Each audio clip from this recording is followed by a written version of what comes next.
हाड़ कपा देने वाली ठंड और मूसलाधार बारिश किसानों के हौसले को कुछ भी कम नहीं कर पा रही है। हमारे साथ हैं यहाँ पर किसान नेता अमराराम से बातचीत करते हैं। आप लगातार जो है भूख हड़ताल पे भी हैं और अनशन पे भी बैठे हैं। सरकार कह रही है बातचीत हो रही है, क्या सलूशन निकलेगा, किस तरह से ये डेडलॉक टूटेगा? अभी 26 नवंबर से दिल्ली कूच का आह्वान था। अब आप देखिए 26 नवंबर से 4 जनवरी 2021 आ गई है।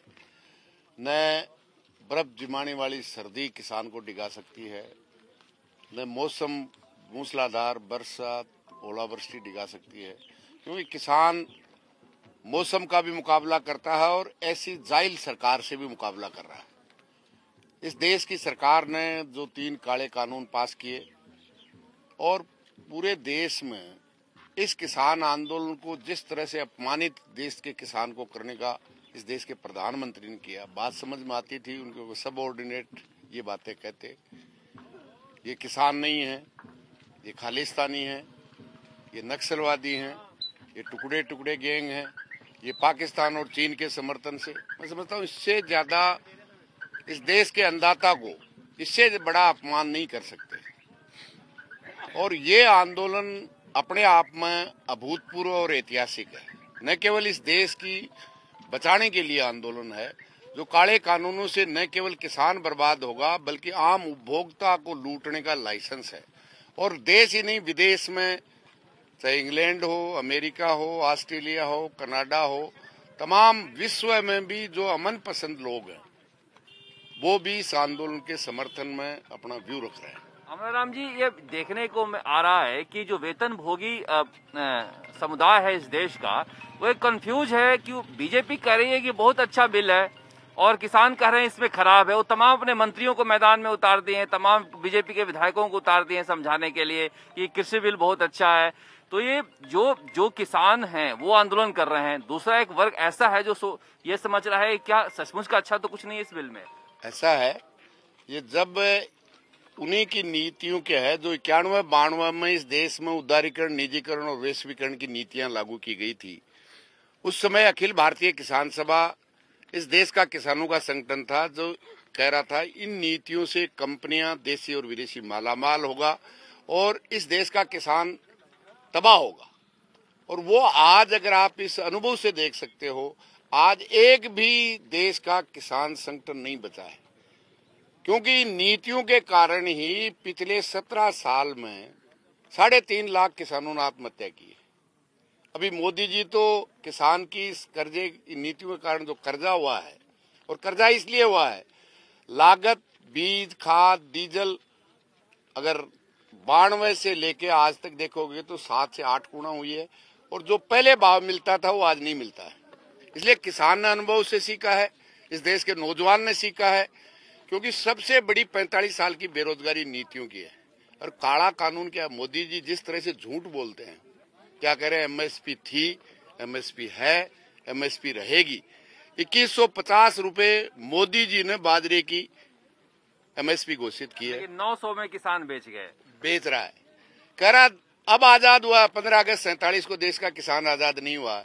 इन किसानों की भलाई के लिए किसान कह रहे हैं हम हाथ जोड़ रहे हैं, ऐसी भलाई हमको नहीं चाहिए।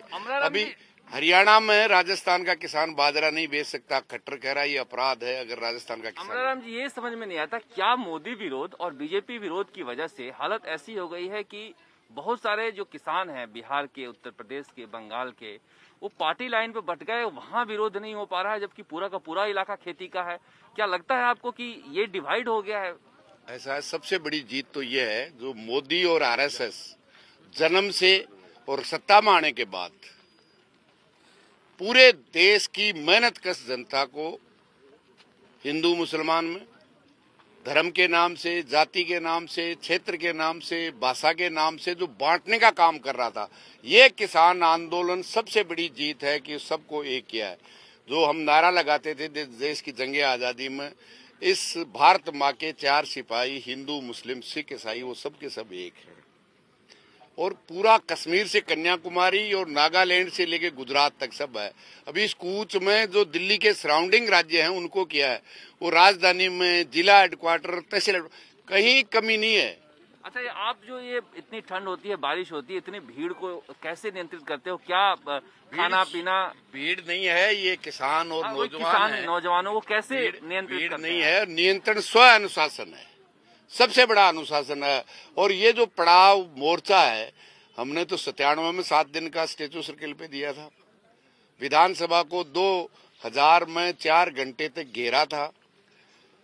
2005 में 8 दिन का अमरूदों का बाग विधानसभा और सचिवालय के बीच में पड़ाव डाला था। लाखों किसान वसुंधरा को झुकाया था। और पहले से इंतजाम था कि बारिश होगी तो सब कुछ होगा, उसका मुकाबला करेंगे। जब हमारी जिंदगी इस देश को तबाह करने के कानून है, तो हमारे लिए कोई -3 डिग्री ओलावृष्टि वर्षा कोई नहीं है। और जिस धैर्य के साथ लड़ रहे हैं, जिस अनुशासन के साथ लड़ रहे हैं, देश के सुप्रीम कोर्ट ने भी कहा है ये किसान का हक है। ये सड़क किसानों ने नहीं रोकी है, इस देश और प्रदेश की सरकार ने रोकी है। उनका हक है, वो लड़ सकते हैं। और जिस धैर्य के साथ सब झेलते हुए, अपमानों को झेलते हुए, और नकली किसान संगठन और नकली किसान नेता भी बना लिए, अब लंबे हो रहे हैं। 30 तारीख को भी वार्ता थी, आज भी थी, 2020 में चालू हुआ था, 21 में। हमारा तो यही निवेदन है, मोदी जी को थोड़ी बहुत सद्बुद्धि आ जाए। किसानों के हौसले को देख सकते हैं किस तरह से यहाँ पर लगे हुए हैं। सबका कहना है कि कुछ भी हो जाए, जब तक इनकी बातें नहीं मानी जाएगी, ये यहाँ से नहीं हटने वाले हैं। कैमरामैन निखिल शर्मा के साथ शरद कुमार, शाहजहांपुर बॉर्डर।